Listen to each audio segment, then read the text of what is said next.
Hello dear viewers इউসুফ আপডেটৰ আজিৰ এইটো ভিডিঅ'লৈ আপোনাক পোনপ্ৰথমে স্বাগতম জনাইছোঁ। চাওক আজি কেইবাদিন হ'ল ভিডিঅ' দিব পৰা নাই, চ' ময়ো অকণমান ব্যস্ত আছিলোঁ, যাৰ কাৰণে ভিডিঅ' আপলোড কৰাত অকণমান প্ৰব্লেম হৈছিলে।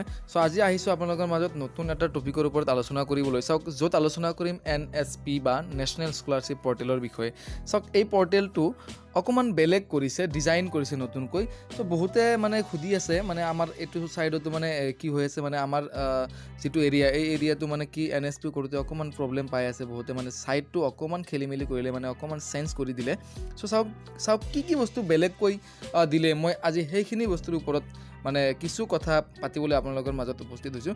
চাওক, আপুনি কেনেকৈ ফ্ৰেছ বা ৰিনিউৱেল এপ্লাই কৰিব বা প্ৰিভিয়াছ ষ্টেটাছবিলাক আপুনি কেনেকৈ চাব পাৰিব, আপোনাৰ পইচাবিলাক সোমাইছে নে নাই আৰু কিয় সোমোৱা নাই, আপোনাৰ ৰিজনটো আপুনি কেনেকৈ গম পাব, সবিশেষ আপুনি এইটো ভিডিঅ'ত চাব পাৰিব। চ' আহক পলম নকৰাকৈ ভিডিঅ'টো আৰম্ভ কৰোঁ।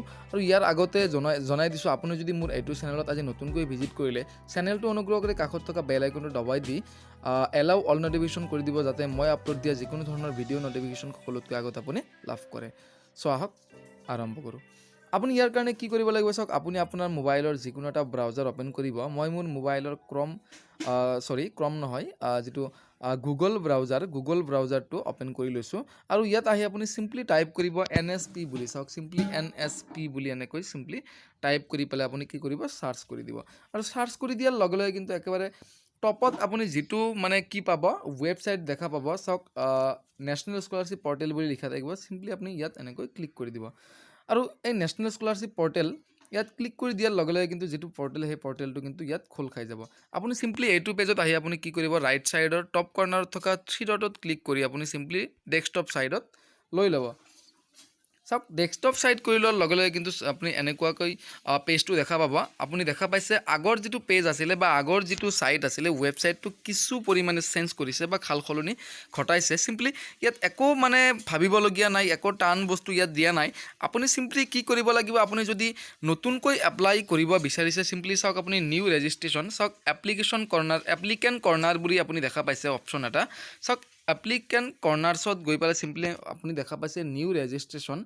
চিম্পলি আপুনি নিউ ৰেজিষ্ট্ৰেশ্যনত গৈ পেলাই যদি আপুনি এইবাৰ নতুনকৈ স্কলাৰশ্বিপ এপ্লাই কৰিম বুলি ভাবিছে, তেনেহ'লে আপুনি নিউ ৰেজিষ্ট্ৰেশ্যন কৰিব লাগিব। আৰু যদি আপুনি অলৰেডি নিউ ৰেজিষ্ট্ৰেশ্যন কৰিছে, আপুনি ফ্ৰেছ এপ্লিকেশ্যনত গৈ পেলাই চিম্পলি আপোনাৰ যিটো লগ ইন এপ্লিকেশ্যন ID আৰু পাছৱাৰ্ড আৰু সেই কেপচাখিনি বহুৱাই পেলাই আপুনি চিম্পলি কি কৰিব লাগিব, লগ ইন কৰিব লাগিব। আৰু আপোনাৰ যদি বনাফাইড বা তেনেকুৱা ফাইনেল ছাবমিট মাৰিবলগীয়া আছে, আপুনি কিন্তু ইয়াত গৈ পেলাই আপলোড কৰিব লাগিব। আৰু গোটেইখিনি ডিটেইলছ আপলোড কৰি শেষত কিন্তু আপুনি ফাইনেল ছাবমিট কৰি দিব লাগিব। চ' যিয়ে নহওক, আপুনি যদি অলৰেডি পইচা এবাৰ পাই গ'লে, মানে যোৱাবাৰ মানে কৰিছিলে, ধৰি লৈছোঁ আপুনি যোৱাবাৰত ক্লাছ 7ত আছিলে বা এইবাৰ আপুনি এতিয়া 8 পালে, 7ত অলৰেডি আপুনি পইচা কিবা এটা পাইছিলে এমাউণ্ট, আৰু এতিয়া আপুনি 8ত গৈ পেলাই কি কৰিব, ৰিনিউ কৰিব লাগিব। চিম্পলি আপুনি চাওক, ৰিনিউৱেল এপ্লিকেশ্যনটো আছে, আপুনি ৰিনিউৱেল এপ্লিকেশ্যনত ক্লিক কৰি পেলাই আপোনাৰ যিটো আগৰ এপ্লিকেশ্যন ID আছিলে, সেই এপ্লিকেশ্যন ID আৰু যিটো পাছৱাৰ্ড আছিলে, পাছৱাৰ্ডটো বহুৱাই কেপচা ফিল কৰিলে কিন্তু আপুনি লগ ইন কৰিলে দেখা পাব আপোনাৰ আগৰ যিটো ডাছবৰ্ডটো খোল খাব। আৰু চিম্পলি আপুনি তাত ৰিনিউৱেল অপশ্যন এটা দেখা পাব। আৰু তাত গৈ চিম্পলি আপুনি আপোনাৰ ফৰ্মখন ফিল আপ কৰি পেলাই ছাবমিট কৰি দিব। আৰু বনাফাইডখন উলিয়াই পেলাই আপুনি কলেজ বা স্কুলত গৈ ছিগনেচাৰ কৰাই পেলাই কিন্তু আপুনি চিম্পলি ছাবমিট কৰিলে কিন্তু আপোনাৰ যি স্কলাৰশ্বিপৰ কাৰণে ফাইনেল ছাবমিট সেয়া কিন্তু হৈ যাব। চ' আহক, মই গোটেইখিনি বস্তু দেখুৱাই দিছোঁ। আৰু চাওক, একেবাৰে তলত আছে প্ৰিভিয়াছ ইয়াৰ এপ্লিকেশ্যন। আপোনাৰ যদি আগৰ কোনোবা ইয়াৰত আপোনাৰ চাব লগা আছে এপ্লিকেশ্যন ষ্টেটাছ, আপুনি ইয়াত ক্লিক কৰি কিন্তু চাব পাৰিব। যিহেতু নতুন ৱেবছাইট, সেইকাৰণে মই গোটেইখিনি কথা আলোচনা কৰি আছোঁ। ইয়াৰ পিছত মই ষ্টেপ বাই ষ্টেপ এটা ভিডিঅ' বনাই দি থাকিম, আপোনালোকে গোটেইখিনি বস্তু কিন্তু ইয়াত চাব পাৰিব। নিউ ৰেজিষ্ট্ৰেশ্যন কেনেকৈ কৰিব লাগে, মই তাৰ ওপৰত এটা ভিডিঅ' নতুনকৈ বনাই দিম। আকৌ ফ্ৰেছ এপ্লিকেশ্যন কেনেকৈ লগ ইন কৰিব লাগে, কেনেকৈ ছাবমিট কৰিব লাগে, বনাফাইড কেনেকৈ ডাউনলোড কৰিব লাগে, মই গোটেইখিনি বস্তু কিন্তু এটা ভিডিঅ'ত কিন্তু মই দেখুৱাই দিম। এইটো ভিডিঅ'ত মই গোটেইখিনি বস্তু দেখাবলৈ গ'লে কিন্তু ভিডিঅ'টো বহুখিনি দীঘলীয়া হৈ যাব। চ' আহক, মই আজি নিউ ৰেজিষ্ট্ৰেশ্যনত এনেকৈ ক্লিক কৰি পেলাই নিউ ৰেজিষ্ট্ৰেশ্যন কেনেকৈ কৰিব লাগিব মই দেখুৱাই দিছোঁ। চাওক, নিউ ৰেজিষ্ট্ৰেশ্যনৰ যিটো পেজটো একদম ছেম আছে, কিন্তু চাওক, ইয়াৰ আগতে চাওক, এইখিনিত বহুতে কনফিউজ হৈছে। ইয়াত ধুনীয়াকৈ কৈ দিছে, click here for scholarship schemes hosted on NSP for AY 2022-23। Simply আপুনি ক্লিক হিয়াৰ, ইয়াত আপুনি চিম্পলি ক্লিক কৰি দিব লাগিব। আৰু ক্লিক কৰি দিয়াৰ লগে লগে কিন্তু ৰেজিষ্ট্ৰেশ্যন ফৰ্মখন আপোনাৰ সন্মুখত খোল খাই যাব।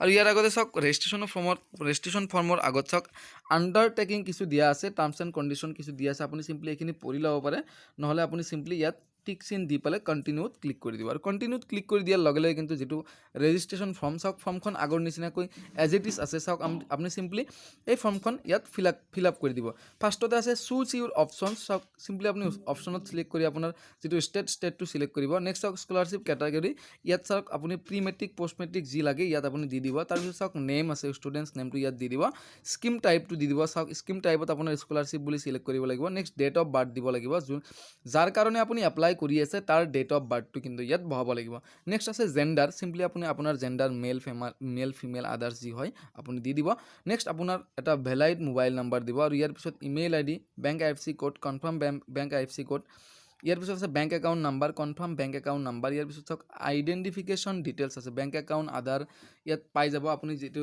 সুবিধা হয় আপোনাৰ আধাৰ যদি আছে আধাৰ দি দিব নেক্সট আধাৰ মানে চিলেক্ট কৰাৰ লগে লগে আপোনাৰ আধাৰ নাম্বাৰটো ইয়াত বহাবলৈ দিব আৰু ইয়াৰ পিছত চাওক কেপচা দেখা পাব চাওক মই চিম্পলি আপুনি কেনেকৈ আধাৰ এনেকৈ চিলেক্ট কৰি দিব চিলেক্ট কৰাৰ লগতে বাকী ডিটেইলছখিনি যিহেতু ফিল কৰা নাই আপোনাৰ ইয়াত আধাৰ চিলেক্ট নহ'ব কিন্তু আপুনি ডিটেইলছখিনি ফিল কৰাৰ লগে লগে কিন্তু ইয়াত চিলেক্ট হৈ যাব আৰু পিছত আপোনাৰ আধাৰ নাম্বাৰটো বহাই দিব ইয়াৰ পিছত চাওক কেপচা ফিল কৰিব আৰু শেষত চাওক ৰেজিষ্টাৰ বাটনত ক্লিক কৰি দিলে কিন্তু আপোনাৰ এপ্লিকেশ্যন নাম্বাৰটো আপোনাৰ স্ক্ৰীনত শ্ব' কৰিব চ' যিয়ে নহওক মই ভাবিলোঁ কথাখিনি আপুনি ধুনীয়াকৈ বুজি পাইছে ৰেজিষ্ট্ৰেশ্যনটো আপুনি কৰিব পাৰিব যদি নোৱাৰে মোৰ নেক্সট ভিডিঅ'লৈ আপুনি অপেক্ষা কৰক যদি চেনেলটো ছাবস্ক্ৰাইব কৰা নাই এতিয়া ছাবস্ক্ৰাইব কৰি দিয়ক জয় অসম বাই বাই আজিলৈ ইমানতে এৰিছোঁ পুনৰ লগ পাম ইছ্যু স্বাদৰ নতুন এটা ভিডিঅ'ৰ সৈতে আজিলৈকে বাই বাই